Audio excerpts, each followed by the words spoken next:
بسم اللہ الرحمن الرحیم۔ حضرت ابو ہریرہ رضی اللہ تعالیٰ عنہ سے روایت ہے کہ انہوں نے کہا، میں نے رسول اللہ صلی اللہ علیہ وسلم کو یہ کہتے ہوئے سنا، اللہ عز و جل نے فرمایا، ابن آدم کے تمام اعمال اس کے لیے ہیں سوائے روزے کے، وہ میرے لیے ہے اور میں ہی اس کی جزا دوں گا۔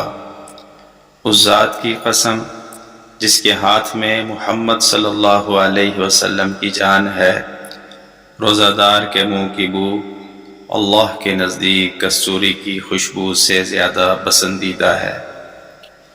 حدیث نمبر 2۔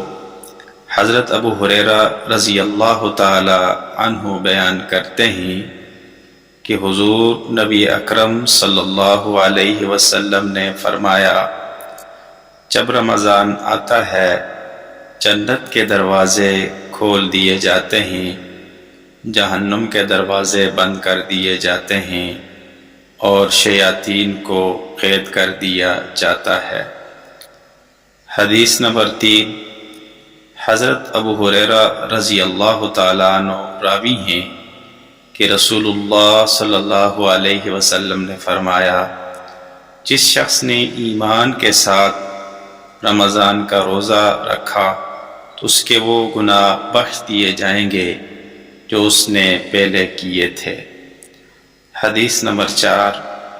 حضرت ابو ہریرہ رضی اللہ تعالیٰ عنہ فرماتے ہیں کہ نبی کریم صلی اللہ علیہ وسلم نے ان 5 خصوصیات کا ذکر کرتے ہوئے فرمایا، میری امت کو رمضان المبارک میں 5 ایسی خصوصیات دی گئی ہیں جو پہلی کسی بھی امت کے حصے میں نہیں آئی۔ نمبر 1، روزہ دار کے منہ کی بو اللہ تعالیٰ کے ہاں مشک کی خوشبو سے زیادہ محبوب ہے۔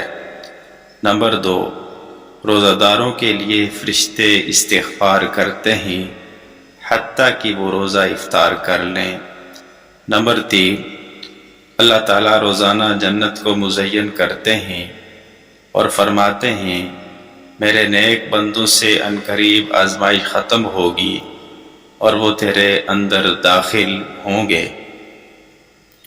نمبر 4، شیاطین کو بند کر دیا جاتا ہے، وہ عام دنوں کی طرح لوگوں کو گمراہ نہیں کر سکتے۔ نمبر 5، رات کے آخری پہر لوگوں کی بخشش کی جاتی ہے۔ اللہ تبارک و تعالیٰ سے دعا ہے کہ اللہ تعالیٰ رمضان کی قدر کرنے کی توفیق نصیب فرمائے۔